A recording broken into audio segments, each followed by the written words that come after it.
जन्म साखी में साखी अजीते रंधावे की। एक दिन श्री गुरु नानक देव जी नगर करतारपुर एकांत में बैठे थे। उस समय आपने एक शब्द कहा। श्री राग महला पहला। कोटि कोटि मेरी आरजा, पौन पियन अपी आप, चंद सूरज दुई गुफे न देखा, सुपने सौन न थाऊं, भी तेरी कीमत ना पवे, हूँ केवड़ आखा नाऊं। ये शब्द जब गुरु जी ने वैराग्य पूर्ण कहा तब इसे अजीते रंधावे ने भी सुना। सुनकर के भयभीत हो गया। गुरु जी को उसके पूर्ण वैराग्य में देखा। अत्यंत उदासी में देख करके वह हाथ जोड़ करके बैठ गया। गुरु जी को वैराग्य में देख करके बहुत ही उदास हो गया। जब 2 घड़ी इसी प्रकार व्यतीत हुई तो उसने गुरु जी को दया में देखा। गुरु जी ने कहा, हे बेटा, तुम भयभीत क्यों हो रहे हो? अजीते ने कहा, हे महाराज, आपका पवित्र शब्द सुनकर के मेरे मन विच अनेकों प्रकार की बातें आई हैं। तब गुरु जी ने कहा, हे बेटा, जो कुछ तेरे मन में है सो तू हमसे कहो, हमारी ओर से उत्तर पूर्ण दिया जाएगा। तब उसने कहा, हे गुरुदेव, यदि आप दयालु हुए हैं तो कृपया मुझे ऊपर के शब्द का भाव समझाओ। तब गुरु जी ने कहा, हे अजीते, तू धन्य है जिसने यह प्रश्न किया। शिष्य और पुत्र तेरे जैसे ही होने चाहिए, जिसके द्वारा शिष्य का उद्धार हो। अब तू इस पद का विचार हमसे ध्यानपूर्वक सुन। यदि कोई कहे कि मैं उस बेशुमार की कीमत पा लूं तो कभी भी नहीं पाई जा सकती। अनेकों लोग यत्न करते हैं। यदि कोई कहे कि मैंने पवन का आहार किया तो ये नहीं होता। जब तक चंद्र सूर्य एक गुफा में ना हो तब तक स्वप्न में भी सोना नहीं प्राप्त होता। और सत्य पुरुष का जी निवास है सो उसके निज स्थान में है। यदि उसे देख ले तो बस आवागमन से वह प्राणी रहित हो जाता है।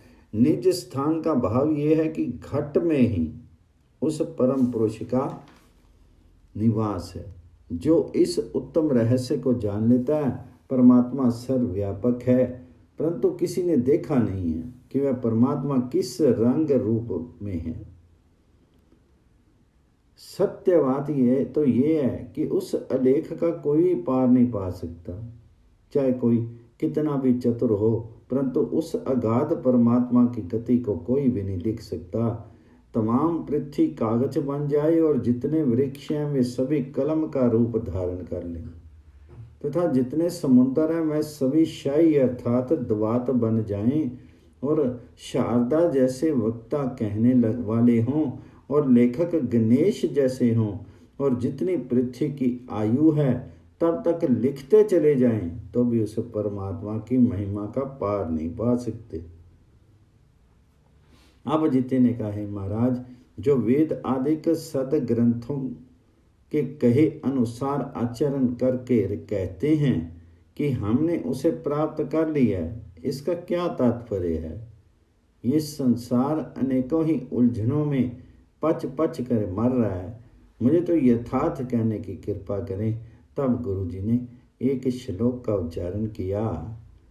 न पीजे रागी नादी वेद, न पीजे सुरती ज्ञानी जोग, न पीजे सोगी कित्ते पुण्य, न पीजे रूप माली रंग, न पीजे बार बैठया सुन्नी, न पीजे पैण मरी भीड़ सूर, न पीजे केतक होवे तोड़, लेखा लिखिए मन के पाई, नानक पीजे सच्चे नाई। हे जीता, वह परमात्मा अगम्य अपार है। वह बेपरवाह वेद आदि के बंधनों से मुक्त है। यदि कोई कहे कि मैं अपार बली योद्धा तथा पंडित हूँ, मैं उसी बल से उस तक पहुँच सकता हूँ, यह बिल्कुल असत्य है। वह तो केवल अनुभव का विषय है। संसार की किसी चतुराई से वह ईश्वर नहीं जाना जाता। वेद शास्त्र योग अभ्यास आदि के सभी मनुष्य कृत श्रेणियां हैं, परंतु वह अपार परमात्मा इनसे दूर है। उपरोक्त सभी कुछ 3 गुणों का जाल है। हे भाई, जति रह करके सत्य भाषण करना उत्तम है। चिंता और निंदा इनसे दूर रह करके सभी कुछ उसकी समझ पर निश्चित रहना उत्तम है। श्लोक। झूठ न रागी झूठ न वेदी, झूठ न चंद सूरज की भेदी, झूठ न अन्नी झूठ न नाई, झूठ न मी वरी सब थाई, झूठ न धरती झूठ न पानी, झूठ न पवने माई समानी, नानक निगुरिया गुण नाई कोई, मुँह फेरे मुँह झूठावी। अर्थ, हे जीते, राग, वेदी, चंद, सूर्य आदि स्थान सभी उसी परमात्मा के हैं, अतः मिथ्या नहीं है। झूठा तो वही है जिसने गुरु शब्दों से अपना मुंह फेर लिया, तथा जो गुरु से हीन प्राणी है उसकी क्या गति होगी। गुरु जी से बिछड़े हुए प्राणी फिर कभी भी गुरु जी से नहीं मिल सकते। ये सुनकर के अजीते ने अचंभे में आकर के पूछा, हे गुरुदेव, आपका चिन्ह रूप रंग यही है अथवा और भी कोई है? तब गुरु जी ने कहा, हे अजीता, तुमने अच्छी बात पूछी है। ये किसी समय दूसरे प्राणियों के काम आने वाला प्रश्न है। जैसे कोई नट अपना वेश बदलता है और पहचाना नहीं जाता, उसी प्रकार गुरु भी वेश बदलता है तथा जाना नहीं जाता कि ये गुरु है अथवा कोई और है। तो 2 कार अजब है, एक को एक हरि राये, आया आप उगास कर नानक दरस दिखाए। हे जीते, धुंधुकार में एक निरंकार ही रहेगा। उस समय अकेला था, दूसरा कोई नहीं था। फिर वह अपनी इच्छा से अनेक रूप हो गया।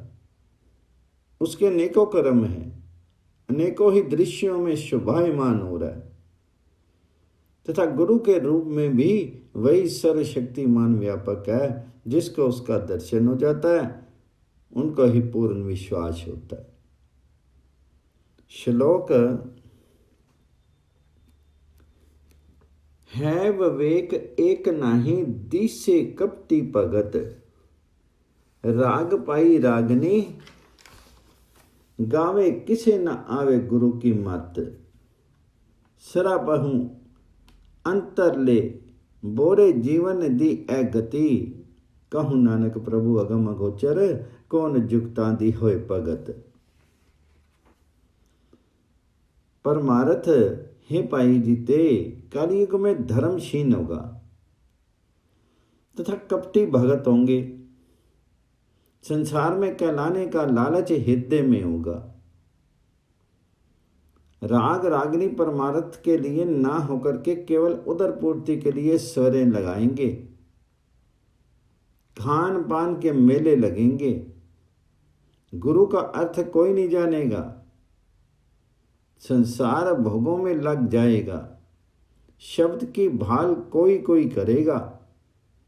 जो भी संसार में बुराई है उसकी और संसार लग जाएगा तथा भलाई से लोगों को घृणा हो जाएगी।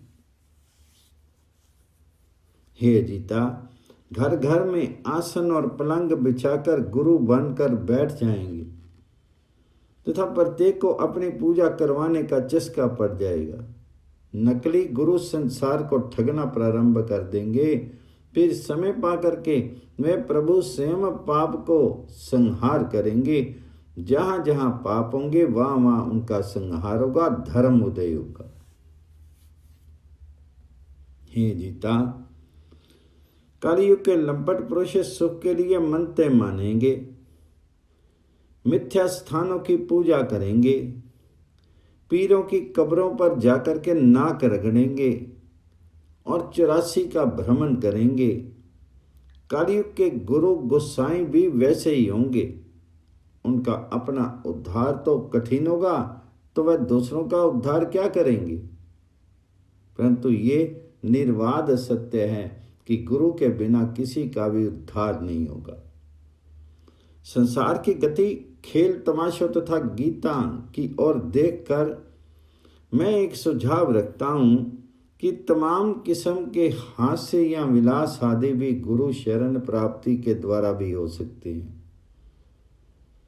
जैसे अच्छे अच्छे भोजन गुरु जी के अर्पण करके फिर प्रसाद रूप उनमें से जो कुछ प्राप्त हो उसे ग्रहण करना, तथा गुरु जी के गीत गाना, तथा गुरु सेवा संतुष्ट होकर के विचारना आदि के संसारिक भोगों में छुपा हुआ न रखे और गुरु सेवा से परमात्मा की प्राप्ति तथा स्वर्ग आदि लोकों की प्राप्ति निश्चित है। इसलिए संसारिक सुखों का मार्ग त्याग करके सतगुरु का बतलाया हुआ मार्ग ग्रहण करना ही कल्याण मार्ग है। श्लोक फंदी दर बाजार दीवाने, पछरे केसु फूल फुलाने, करे मोत्रिय लावे अंग, नानक 84 का पावे संग। भावार्थ, हे जीते वे किस प्रकार के पुरुष होंगे जो कोई गुरु के जानने वाला साधु होगा उसका संग करेंगे और जो बाजारी कार्य करेंगे। जैसे बाजार में जो कूजड़े और बठियारे लड़ते हैं वैसे ही वे लोग भी लड़ेंगे और पागलों की भांति बातें करेंगे और बिखरी पंखड़ियां वाले पुरुष की भांति आपस में मिल बैठना त्याग देंगे। वे अपनी अथवा पर स्त्री से मोह करेंगे तथा गुरु से वे मुख हो जाएंगे। वे 84 लाख योनियों में भटकेंगे। तब जीते ने कहा, हे गुरुदेव, जो आपके शिष्य होंगे आपके ही गुण अनुवाद गाएंगे, उनका आप लक्षण कहिए। फिर जगत के स्वामी गुरु जी फरमाने लगे, श्लोक लुक में जग गिरासिया, लुक में की महिमा खूब, लुक में विच्चु गिरासिया, करी काल फाया सिद्ध कर तोब, गदा कड़े के निकले बई, बई हिंग ही बान, फिट अबेहा खाया सिर पार शैतान। हे भाई जीते, इस कलयुग में जो सच्चे गुरु के शिष्य होंगे उनकी गिनती साधारण नहीं होगी। एक ऐसा समय भी आएगा कि जहां पर टुकड़ा होगा वहीं के ही रहेंगे और उसी के ही गीत गाएंगे, अर्थात धनाढ़ गुरु धारण करेंगे। मन में ये भाव होगा कि धनी गुरु धारण करने से हमारा इलावा भांडा चलता रहेगा। इस प्रकार की शिष्य कलयुग में नजर आएंगे। जिसका खाएंगे उसी के गीत गाएंगे। जैसे जंगल का शेर तमाम उम्र भर खान पान में लगा रहता है, उसके मन में कभी भी परलोक का भय उत्पन्न नहीं होता, परंतु जब वह किसी शिकारी के जाल में फंस जाता है तब उसे खान पान तथा जंगल की मौज बहार सभी भूल जाती है। उसे अपने प्राणों की पड़ी होती है। इसी प्रकार विषय भोगों में पड़े हुए प्राणी को जब यह दूत पकड़ते हैं तब इसे सभी सुख स्वप्न भूल जाते हैं और फिर घोर पश्चाताप होता है। उस समय ये प्राणी अपने को कोसता है और कहता है कि मेरे खाए पिए को धिक्कार है, जो मैंने किसी पूज्य गुरु की शरण ली और ना ही अपना उद्धार किया, परंतु अब पछताए क्या होत जब चिड़िया चुग खेत। फिर आदित्य ने कहा, हे महाराज, किसी की सेवा करता है क्या, उसकी सेवा निष्फल हो जाती है अथवा उसका कोई फल भी होता है? कृपया ये आप जरूर ही बताएं। इस पर गुरु जी ने फरमाया, श्लोक सेवक मोइनी बिचोले, काग जोन विष्टा रोले, करे सेवा सतगुर न पावे, सो सेवक सेवा खोई जावे, लिख्या लेख नाई तरी रंग, नानक तिस्ते चुप्पे चंग। हे मित्रों, जो पुरुष सेवा करके अहंकार करता है कि अमुक सेवा मैंने की है तथा मैं आज बड़ा हो गया हूं, ऐसा पुरुष कौवे की योनि में पड़ता है और विष्ठा खाने को मिलता है। जो गुरु को कुछ दे करके मन में ये कहता है कि मैंने गुरु को ये वस्तु दी है और गुरु तो मेरे आश्रित ही हैं, ये सोचता है तथा गुरु की आज्ञा मानता नहीं है, ऐसा शिष्य गुरु के मन को अच्छा नहीं लगता तथा उसकी की हुई सेवा निष्फल हो जाती। ऐसा आदमी देखा देखी सेवा करते हैं, उनको कुछ भी फल नहीं मिलता। इस सेवा से तो सेवा ना करनी ही अच्छी है। अगर शुद्ध हृदय से कर्तव्य जान करके प्रेम भाव से सेवा करता है तो उसे अवश्य उत्तम फल की प्राप्ति होती है। अजीते ने कहा, है महाराज, कलयुग के भीतर जो पाखंडी साधु होंगे और उनकी पूजा किस प्रकार होती है, आप कृपा करके ये बताइए। तब गुरु जी ने फरमाया, श्लोक, साध कहाई मुख बुरा जो बोले, जिया घात कर अनरथ तोले, लहे सजाई दरगाह नहीं टोई, कहीं नानक तिन मिलिया मुकत न होई। हे भाई अजीते, कालयुग में जिनकी अधिक पूजा होने लगेगी वे बुरे चाल चलन करके खोटी वाणी बोलने लगेंगे। वे तो साधु समझकर पूजे जाएंगे परंतु वे स्वयं बुरे शब्द बोलेंगे। उनका मन दया से हीन होंगे। ऐसे सभी अंत को नरकों में निवास करेंगे तथा उनको पूजने वाले 84 में भटकेंगे। फिर जीते ने कहा, महाराज, जो सच्चे संत हैं उनकी क्या पहचान होती है, कृपा करके बताओ। तब गुरु जी ने कहा, श्लोक, साध की महिमा वेद न जाने, और गर्भ जान नहीं आए, ए बुरा न बोलन कुवचन न बोली, गुरमुख शब्द समाए, सदा हजूर रे रंग राते, माते सदा खुमारी, राग निरंतर मिली निवासी, सहज लगी तुनकारी, गुफ्ते बानी ही बिरला बुझे कछु न जाई, कही ना कहूँ नानक तिन होई प्राप्ति, जिन पूरब लिखे का लहीना। परमार्थ, हे भाई जीते, साधु की महिमा की वेद भी नहीं जानता। वेद में तो 3 गुणों की ही चर्चा भरी पड़ी है, वह चौथे गुण को नहीं पहचानता। चतुर्थ जो गुण है वे तो साक्षात साधु ही है, उसकी वेद को भी खबर नहीं है। महात्मा को तो वह अकाल पुरुष ही जानता है अथवा संतों की महिमा को संत जन ही जानते हैं। ऐसा संतों को प्रभु नाम की खुमारी रात दिन चढ़ी रहती है।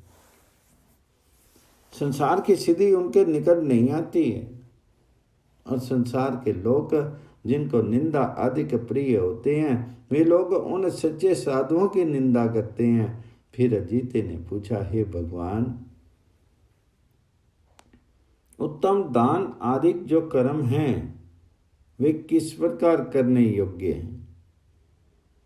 गुरु ने कहा, है प्यारे, मैं तुमको सूत्र रूप से बताता हूँ। वे इस प्रकार है कि जप दान पुण्य आदि के सकाम कर्म हैं, उनसे स्वर्ग प्राप्ति तो है, परंतु अगर वे कर्म निष्काम किए जाएंगे तो बहुत ही अच्छे हैं। निष्काम कर्म करने वाला प्रभु को प्यारा तथा जो कामना को छोड़ करके दान है वह तो उस परमात्मा को अति ही प्यारा है। ऐसा दानी भी गर्भ योनि में कभी नहीं आता है और मुक्त हो जाता है। इसी का नाम परमार्थ है। हे प्यारे जीते रंदावे, ध्यान से सुन। एक समय ऐसा भी आएगा जब बाबा जी का दर्शन भली किस्मत से ही होगा। बाबा अपने वैराग्य में होगा और कोई शिष्य पुत्र निकट नहीं आएगा।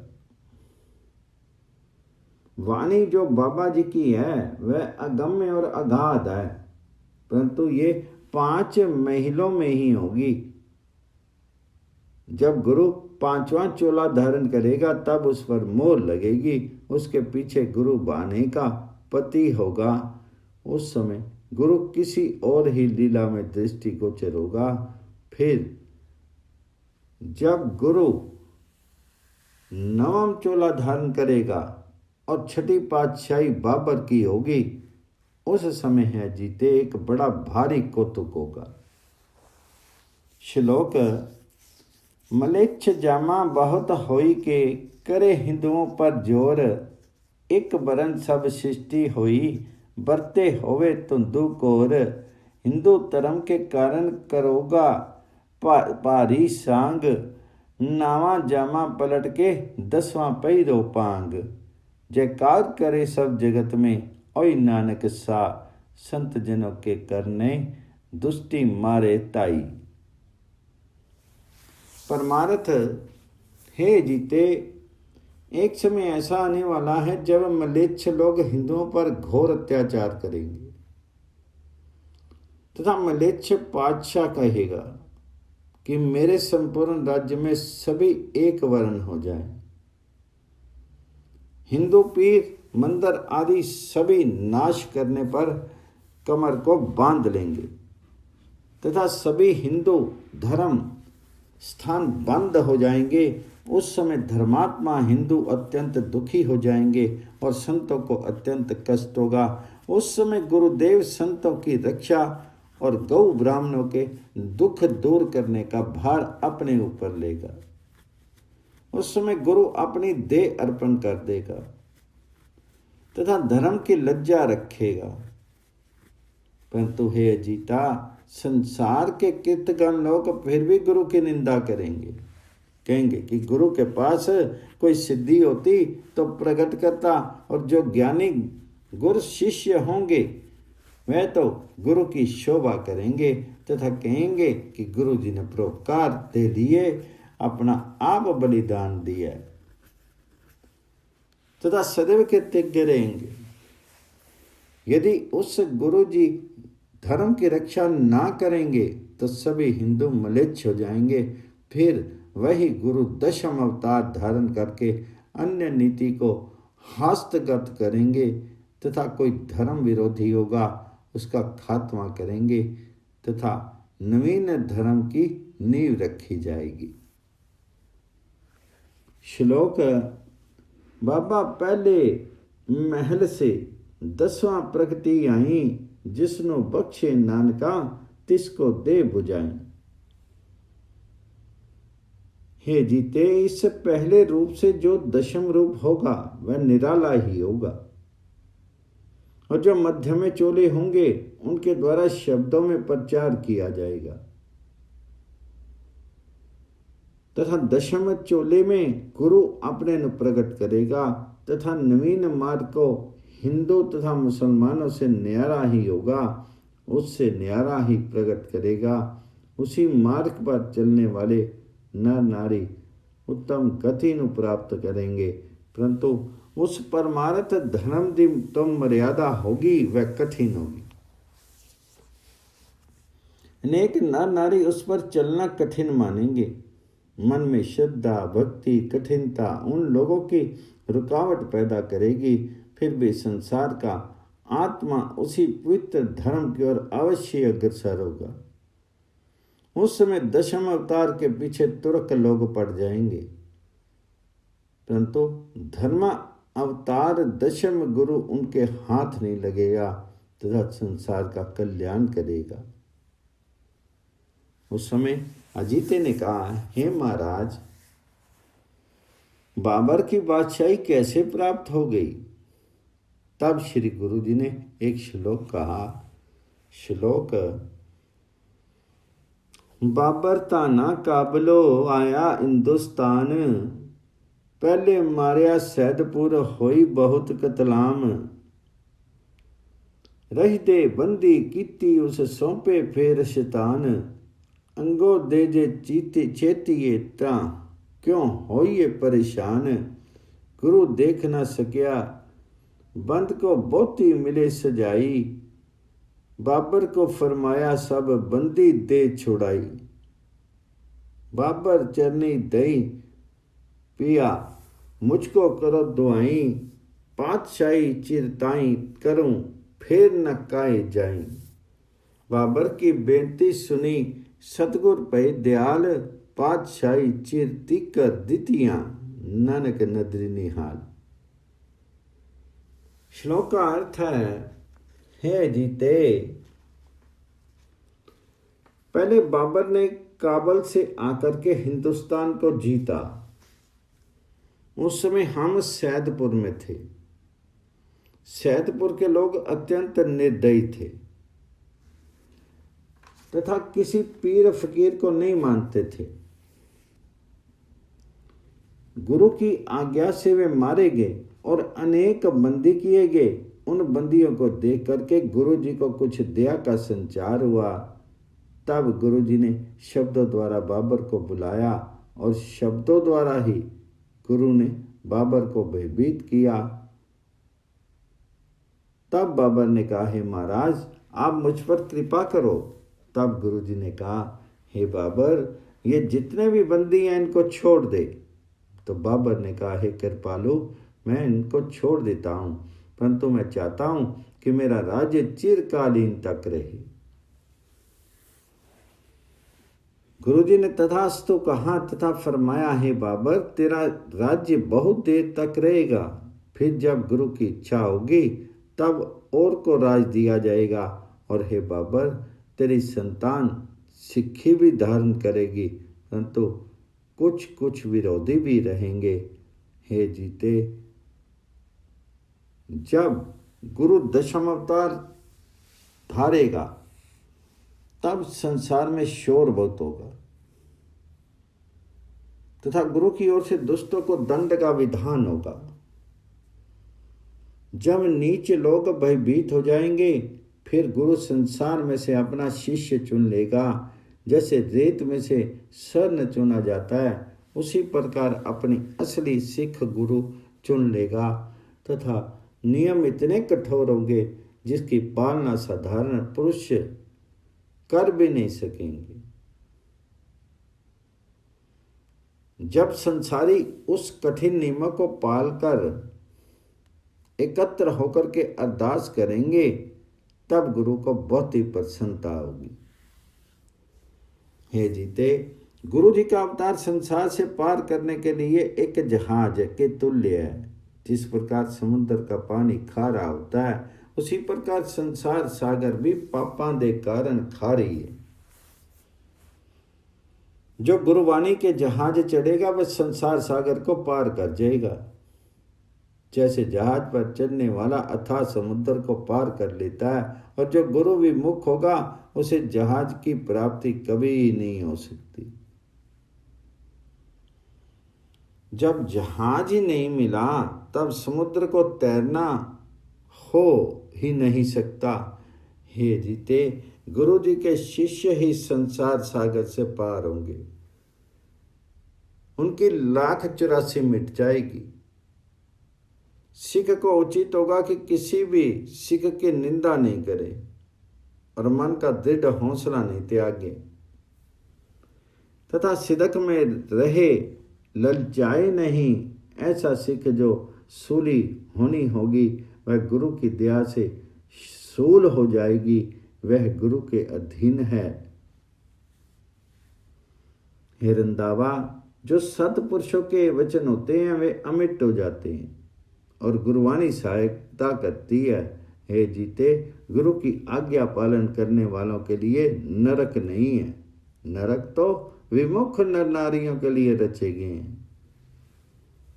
हे रंधावे, जो संसार को मुख लगाते हैं उनको संसार की लज्जा मार लेती है, परंतु जो संसार को त्याग करके गुरु शरण प्राप्त करते हैं उनको अहोभाग्य होते हैं तथा परम सुख उन्हीं के भाग में लिखा होता है। हे भाई, गुरु के 10 चेले प्रत्येक शिष्य की मनोकामना पूर्ण करने वाले एक जैसे हैं। जो इनमें कुछ भेद मानेगा वह मूर्ख होगा। भेद दृष्टि से विश्वास की हानि होती है। विश्वासहीनता से आत्मा निर्बल होती है। निर्बलता से विश्वास दूर होता है तथा ये जीव 1,84 में भटकता रहता है और कल्याण नहीं कर पाता है। हे जीते, इस कलिकाल में अनेक चतुर अपने अपने मत चलाकर जीवों को गुमराह करेंगे। उनसे बचकर रहना गुरुमुख शिष्य का परम कर्तव्य होगा। भाई, कलयुग है, इसमें तो कपट प्रधान होगा। श्लोक तुंदो कार्य वर्तना न हिंदू न मुसलमान, राम रहीन न जानसी न को करे सलाम। गायत्री न तर्पण न फाइता न दरुद, न तीर्थ न देरा न देवी को पूज। गुरुमुख कोई न जानसी ना को ले उपदेश, इको बरतना बरती है ना को करे आदेश। वेद कतेब न जान सन, न द्वारा न मसीत, रोजा बांग न बरत नेम, न को के हदीस। कोई न किसको जानसी न को करे सलाम, नानक सर्व वर्दा जिस कोटि मध्य जान। परमार्थ वार तक हे जीते, जब गुरुदेव इस धरती से अदृष्ट हो जाएंगे तब संसार विच कोई किसी की बात नहीं मानेगा और महान अंधकार फैल जाएगा। राम को मानने वाले न तो हिंदू रहेंगे और न ही रहीम को मानने वाले मुसलमान हो नजर आएंगे। गायत्री तर्पण जप तप ज्ञान संयम पूजा तीर्थ धर्मशाला मंदिर न बांग नमाज कुछ भी नहीं रहेगा। सभी संसार कुमारगामी हो जाएगा। लोक लज्जा तथा परलोक भय सभी के हृदय से लोप हो जाएगा। हाँ, कहीं कहीं कोई परमार्थ का नाम लेगा।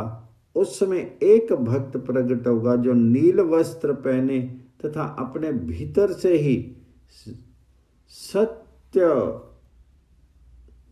उपदेशा की पुस्तकें उच्चारण करेगा। उसकी सहायता के लिए वह सर्वशक्तिमान स्वयं पधारेगा। तब रंजीते रंधावे ने प्रार्थना की, है महाराज, वह नीलवस्त्रधारी कौन भक्त होगा? फिर गुरु जी ने प्रवचन किए, जीते ध्यान से सुन। श्लोक निकलंक होई उतरसी महाबली अवतार, संत रक्षा जुग जुग करे दुष्टा करे संहार। नवा तरम चलाइसी जग होम होमी वार, नानक कलयुग तारसी कीर्तन नाम आधार। हे जीते, एक समय आएगा जब फर्म के पीछे मलेच्छ लोग हाथ धो करके पड़ जाएंगे। अंधकार बरस जाएगा, वहां पुण्य कर्म होता होगा, वही उसका नाश करने को पापी पहुंच जाएंगे। मलेच्छों की तूती बजने लगेगी।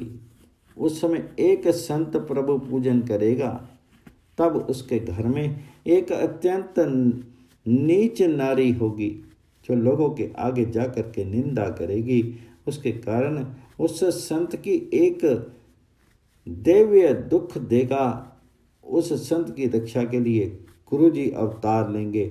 जहाँ कहीं संत का दोषी चुन चुन कर मारा जाएगा और नवीन धर्म को चलाएगा, दुष्टों का संहार करेगा तथा 84 जामें कलयुग में पूर्ण होंगे। तब अजीत ने कहा, हे गुरुदेव, आप मुझे क्षमा कर दो, मैंने आपके सम्मुख बहुत सी बातें कही हैं। गुरु जी ने कहा, हे मित्र, तेरी बातें तो महान मंत्र हैं, इससे संसार का महान कल्याण होगा, इसे सुनने पढ़ने वाला मोक्ष को प्राप्त होगा, इसमें कोई भी संदेह नहीं है। परंतु श्रद्धा और भक्ति पूर्ण हो, श्रद्धा तथा प्रेम के चप्पू की नौका को पार करने के लिए प्रधान साधन होते हैं। श्लोक। अमर बचन गुरुदेव दे, जी जन हृदय वसाव, मुकत पुगत अर माल तन, जुगो जुगंतर खाए, शब्द अखर जिस मन वसे, खिन में होए उदार। पुनः परमार्थ नानका, जिस लगे तरे तंता तरे संसार, गोसठ सतगुर निरंकार जी, नाल जिते रंदावे किया उचार। जो सिख पड़े प्रीत कर, सोई उतरे पार, जन्म मरण ताका मिटे, पड़े चुप प्रीति लगाए, जीवन तिसका सफल है, नानक नाम ते आई। नानक मूरत नाम जी, जपिया सब दुख दूर, नानक तिस बलिहारने, जो सदा रहते जोर। गोष्ठ अजीते रंधावे की समाप्त। बोलो बाबा नानक जी की जय।